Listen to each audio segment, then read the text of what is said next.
from the West Asia first up. According to reports, Israel, through its Egyptian mediators, has given the Hamas an updated ceasefire deal proposal. Now, this updated proposal involves the release of the remaining 100 hostages. Now, this comes after Israel's military announced that they have recovered the body of a hostage from Gaza. As per reports, the new proposal offers a ceasefire with the Hamas lasting 42 to 60 days. It says that during this period, the Hamas would release female hostages, male hostages over 50 years of age, and hostages who are in critical medical condition. Israel, which initially demanded the release of 33 individuals in these groups, has adjusted its expectations, citing assessments that some hostages may no longer be alive. Notably, the proposal maintains Israel's readiness to release hundreds of Palestinian prisoners, including those serving life sentences in exchange. It has been learned that key points of the new proposal were finalized during a meeting with Prime Minister Benjamin Netanyahu. The meeting also involved senior ministers and several security chiefs. These points were passed to the Egyptian intelligence, who then presented them to the Hamas representatives in Cairo. The new proposal comes as IDF said that in a special operation, it brought back the body of Itay Swersky.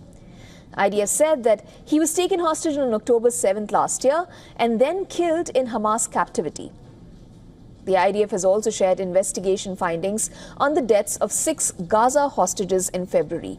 Their deaths have been linked to an Israeli airstrike on a tunnel in Khan Yunis. The 6 bodies were recovered in August, sparking anger among their families who asked for answers regarding the circumstances of their death. Now, the IDF spokesperson has said that according to them, the most likely possibility is that the terrorists murdered the hostages. The inquiry investigated the reasons behind the death of the hostages and raised a number of possibilities. The possibility we think is the likeliest is that due to the strike, the terrorists murdered the hostages and the terrorists themselves were killed as a result of the IDF strike. Meanwhile, Amnesty International has said that Israel's war against the Hamas in the Gaza Strip constitutes the crime of genocide under international law. A report examining events in Gaza between October 2023 to July of 2024 found that Israel had brazenly, continuously and with total impunity unleashed hell on the Strip's 2.3 million strong population. It noted that the crimes of atrocity against the Israelis by the Hamas on October 7th of 2023, which triggered the war, do not justify genocide. Now, the report comes at a time when Gazans are seen fleeing from Beit Lahia following an evacuation order by Israel. Residents in 3 towns, those of Jabalia, Beit Lahia and Beit Hanun, said that Israeli forces had blown up dozens of houses. Palestinians say that Israel's army is trying to drive people out of the northern edge of Gaza with forced evacuations and bombardments to create a buffer zone.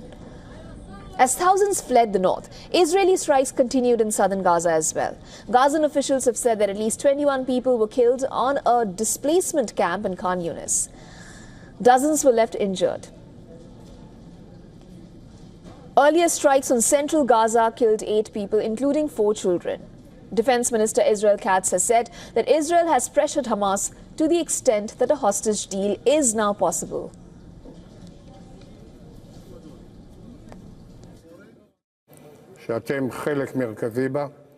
I think that thanks to the intense activity of which you are a central part, both the deterrence of Iran and what is happening in Lebanon and everywhere, the intensity of the pressure on this monstrous organization called Hamas is increasing, and there is a chance that this time we will really be able to advance a hostage deal, and we are working on this matter and see this goal before our eyes.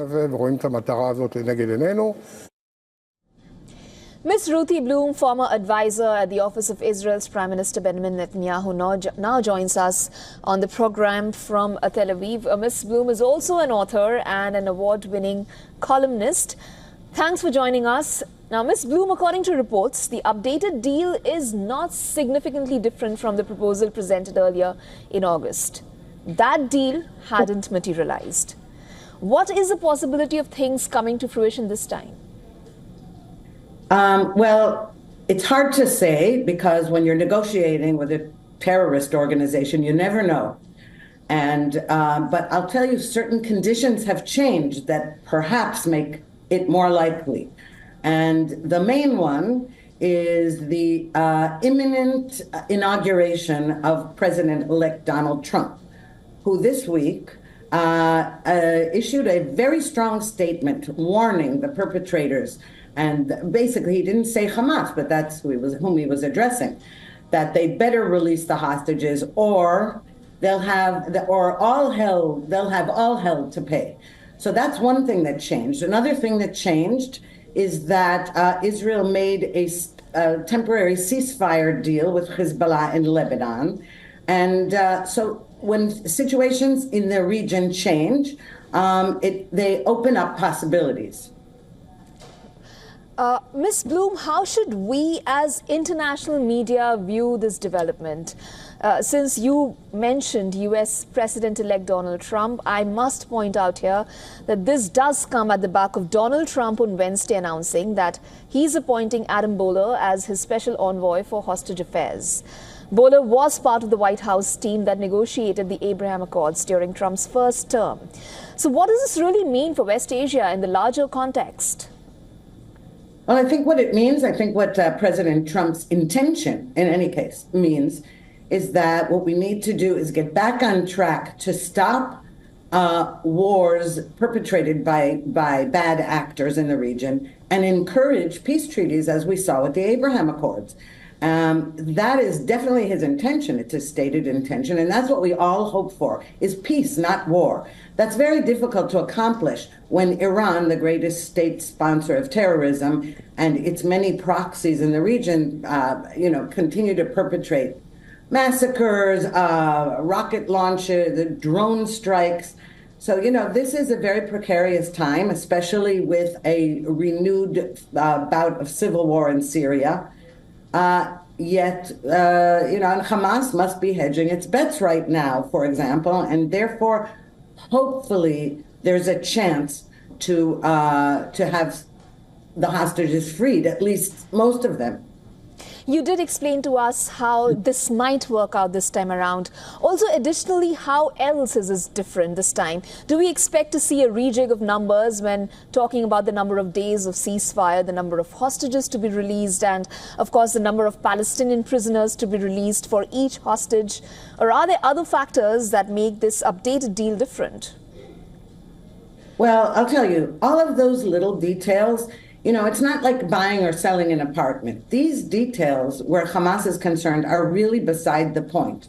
You're talking about an ideological and religious movement that really has, its goal is to annihilate the state of Israel. I mean, it's also its patron saints in Iran's goal.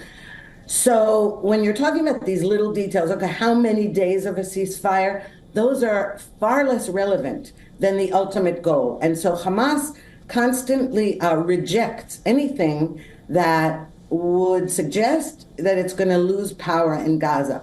And so how many days of a ceasefire is really not the point. Although, again, they what's going to happen, I assume what's going to happen is that they're going to reject the final part of the deal, which will be that they cannot remain in power in Gaza.